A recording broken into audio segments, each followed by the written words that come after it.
Sidang etik terkait dugaan pelanggaran yang dilakukan Ketua MK Anwar Usman saat memimpin sidang putusan gugatan terkait batas usia capres-cawapres masih berlangsung. Lantas, akankah hasil dari sidang etik ini mempengaruhi putusan MK dan jalan Gibran maju sebagai cawapres di Pilpres?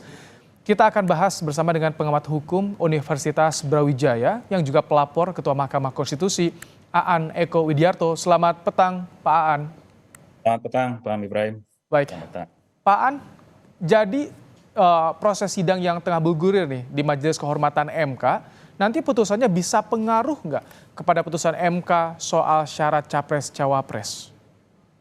Ya, kalau menurut pendapat saya tidak bisa berpengaruh ya. Karena argumentasi saya begini, putusan Mahkamah Konstitusi itu berbeda dengan putusan yang ada di lingkungan Mahkamah Agung. Putusan Mahkamah Konstitusi itu bersifat final and binding. Final itu artinya mempunyai kekuatan hukum tetap. Binding itu artinya adalah mengikat langsung sejak diucapkan. Dengan demikian maka tidak ada sarana untuk kemudian bisa melakukan upaya hukum terhadap putusan yang sudah dijatuhkan oleh Mahkamah Konstitusi. Memang saya sebagai pemohon mungkin tidak suka dengan hal ini, tapi itulah konsep ketatanegaraan kita hari ini gitu, Mas. Tapi target yang Anda laporkan itu apa sebetulnya, Pak Aan, kalau tidak ada celah untuk bisa menganulir putusan yang sudah diketok oleh MK? Ya, kami bukan partisan, sehingga kami tidak punya target secara praktis, siapa dilarang, siapa boleh, siapa yang didukung, siapa nggak didukung. Tapi kami dari para akademisi ingin menempatkan ini dalam konteks mengembalikan marwah Mahkamah Konstitusi. Kode etik dan kode perilaku hakim konstitusi itu dibentuk untuk menciptakan dua hal. Satu adalah integritas hakim. Yang kedua adalah dari sisi kepribadian hakim. Yang seperti apa? Tiga hal juga. Yang pertama adalah integritas hakim yang tidak tercela, hakim yang adil, hakim konstitusi yang negarawan. Ini kita ingin ke depan jangan sampai ada lagi ya, hakim Mahkamah Konstitusi yang nanti misalnya nanti dugaan kami diterima oleh MK tidak akan mengulangi lagi karena proses konstitusi ini sangat panjang. Ini arahnya ke penggantian Ketua MK, Pak Aan.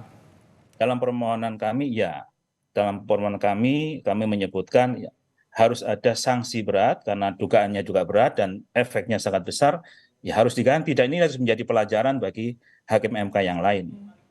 Ini ada kaitannya kan kalau misalkan pemilu masih berjalan sampai nanti kalau ada sengketa pemilu, ini yang diharapkan hakim MK tidak ada kepentingan dengan salah satu yang berperkara. Ya betul, itu nanti akan menjadi salah satu efek yang terdekat. Ya, daripada nanti timbul polemik lagi. Ya, kalau ini tetap saja berjalan komposisi hakim 9 seperti yang saat ini, komposisinya sama namanya, nanti ketika terjadi PHPU di bidang pemilu presiden, pilpres, maka akan menjadi masalah lagi begitu. Dan delegitimasinya akan semakin besar kalau sekarang timbul delegitimasi di Mahkamah Konstitusi, nanti bisa lagi menjalar ke lembaga kepresidenan, bisa juga menjalar ke lembaga legislatif. Nah ini yang kita tidak inginkan dari sisi ketatanegaraan. Oke, jadi artinya putusan apapun nanti putusan Majelis Kehormatan MK ini tidak akan berpengaruh pada pencalonan Gibran di Pilpres, Pak Aan ya? Ya, menurut pendapat saya begitu, tidak berpengaruh Pak. Baik, soal objektivitas dari Ketua Majelis Kehormatan ya, Jimli Asidiki, bagaimana Anda melihatnya? Karena pernah deklarasi dukung Prabowo nih Pak Aan.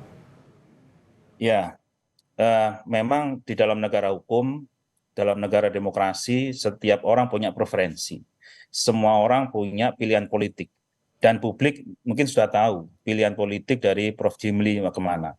Tapi harapan kami Prof. Jimli dengan integritas beliau, kenegarawanan beliau ketika memimpin Mahkamah Konstitusi tidak terpengaruh dengan kondisi yang sekarang. Itu kan sebelum Prof. Jimli menjadi Ketua MKMK gitu.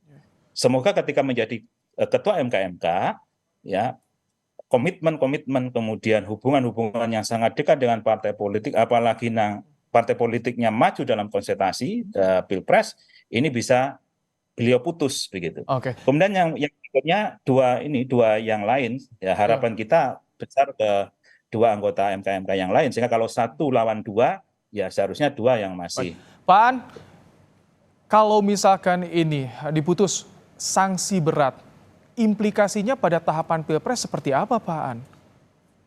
Ya, sanksi berat itu kan kepada yang diadukan. Dalam ini adalah kepada Ketua Mahkamah Konstitusi. Sehingga kepada Pilpres itu kan kalau saya lihat terpengaruh itu putusannya. Tadi saya menyampaikan putusannya tidak berpengaruh terhadap Pilpres ya. Sehingga kalau terjadi ada sanksi berat terhadap Ketua Mahkamah Konstitusi, ya sanksinya hanya kepada individualnya, individual Ketua Mahkamah Konstitusi. Dan harapannya justru nanti implikasinya bagus ke Pilpres ketika tidak ada komposisi hakim yang sama seperti saat ini. Komposisinya akan baru begitu untuk Pilpres nanti.